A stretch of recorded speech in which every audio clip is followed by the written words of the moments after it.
முன்னேற்றக் கழகத்தின் தலைவர் திரு மு.க. ஸ்டாலின் அவர்களுடைய 73வது பிறந்தநாள் விழா நிகழ்வுக்கு தலைமையேற்றிருக்கின்ற கவிஞர் முனைவர் யார் கண்ணன் அவர்களே, முன்னிலை வகிக்கின்ற டாக்டர் ஓம் உலகநாதன் அவர்களே, கவிஞர் தமிழமுதன் அவர்களே,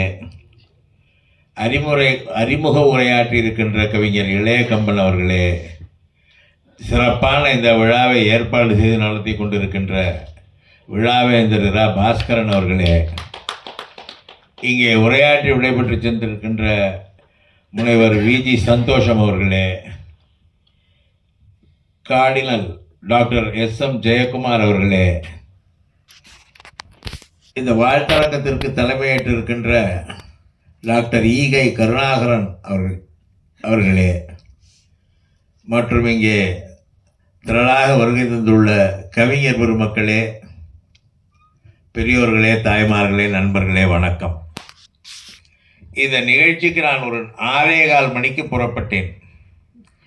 இங்கே வந்து சேருவதற்கு 7:45 ஆகிவிட்டது. அந்த அளவுக்கு சாலையிலே பல தடைகள், நெருக்கடிகள், போக்குவரத்து ஸ்தம்பிக்கும் அளவுக்கு இருந்து அதை மீறி வந்துவிட வேண்டும் என்று நான் இங்கே வந்து சேர்ந்தேன். ஏனென்றால் இதுபோன்ற துன்பங்கள் நம்மை ஒரு நல்ல இடத்துக்கு அழைத்து செல்லும் என்பதை உணர்ந்து கொள்வதற்காக.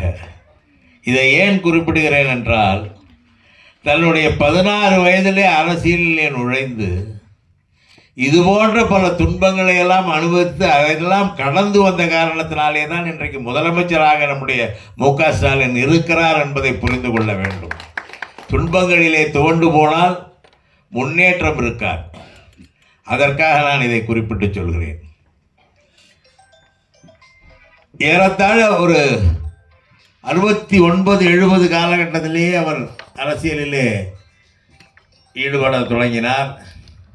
அங்கேயே அவருடைய இல்லம் இருந்த கோபாலபுரத்திலேயே ஒரு இளைஞர் திமுக என்ற ஒரு அமைப்பை உருவாக்கினார்.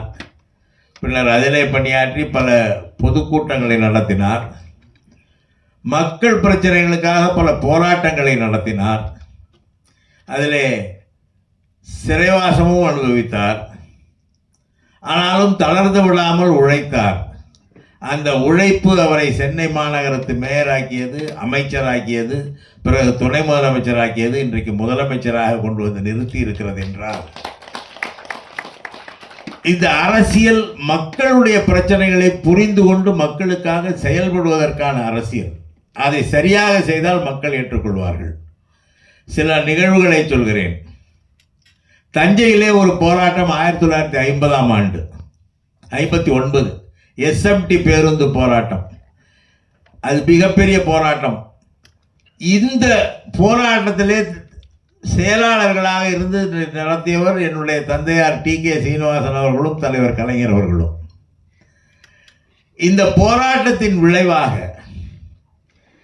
தனியார் நிறுவனங்கள் தங்களுடைய ஊழியர்களை தங்களிடம் பேருந்து நிறுவனங்கள் சரியாக நடத்துவதில்லை என்ற அந்த எண்ணத்தை மனத்தில் தாங்கி கொண்டு ஆட்சிக்கு வந்த பிறகு பேருந்துகளை நாட்டுடைமையாக்கியவர் தலைவர் கலைஞர். ஏன் சொல்கிறேன் என்றால், ஒரு போராட்டத்திலே நாம் ஈடுபடுகிறோம் என்றால் அத்தோடு அது முடிந்து விடாது. அதற்கு சரியான தீர்வு என்ன? 67-68 காலகட்டங்களிலே உணவு பஞ்சம் 63 தொடங்கியது. இந்த உணவு பஞ்சம் என்பது பெரிய அளவிலே மக்களை பாதித்தது. கலைஞர் அவர்கள் ஆட்சிக்கு வந்தார்கள். அண்ணா ஆட்சியில் இருந்தார். பிறகு கலைஞர் 2 ஆண்டுகளில் கலைஞர் ஆட்சிக்கு வந்தார்.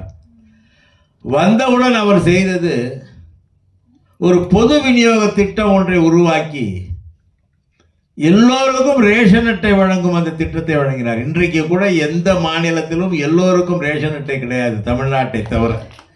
மற்ற மாநிலங்களில் எல்லாம் வறுமை கோட்டுக்கு கீழே உள்ளவர்களுக்கு மட்டும்தான் ரேஷன் அட்டை. தமிழ்நாட்டிலே மட்டும்தான் எல்லோருக்கும் ரேஷன் அட்டை.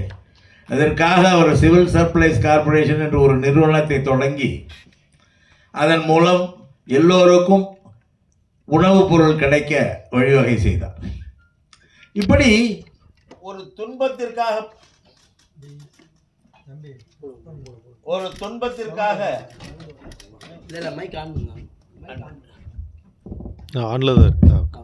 ஒரு துன்பத்திற்காக போராடுகிறோம், ஒரு துன்பத்தை ஒரு பிரச்சனைக்காக போராடுகிறோம் என்றால் அத்தோடு நிறுத்தி விடுவதல்ல. அதை எப்படி சரி பண்ணுவது என்று நம்மளும் அதிகாரம் வரும்பொழுது நாம் அதை சரி பண்ணி காட்டுவோம் என்று காட்டியவர் கலைஞர். அவருடைய பிள்ளை அல்லவா ஸ்டாலின். ஒரு பள்ளிக்கூடத்திற்கு போகிறார். அங்கே ஒரு குழந்தை முகவாட்டத்தோடு இருக்கிறார். அந்த குழந்தையை பார்த்து என்ன என்று கேட்கிறார். நான் காலையிலே உணவு சாப்பிடவில்லை என்று சொல்கிறது அந்த குழந்தை. அடுத்த நாளே காலை உணவு திட்டம் பள்ளிக்கூடங்களிலே அறிமுகப்படுத்தி பிள்ளைகள் வழங்குகிறார்.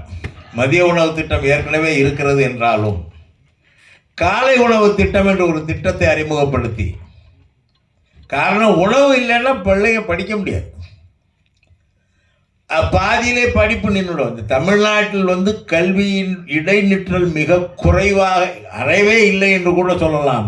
அதற்கு காரணமே தமிழ்நாட்டு அரசாங்கம், திராவிட முன்னேற்ற கழக அரசாங்கம், அதற்கு முந்தைய அரசாங்கங்கள் கூட மாணவர்கள் படிப்பதற்கேற்ற எல்லா வசதிகளையும் செய்து கொடுத்தது. ஏழை எளிய வீட்டு பிள்ளைகள் படிப்பதற்கு மதிய உணவு வழங்கியது, அதுபோல புத்தகங்களை இலவசமாக கொடுத்தது. இது போன்ற நிகழ்வுகளால் தான் தமிழ்நாட்டிலே இடைநிற்றல் என்பது இல்லாமல் ஆகிற்று.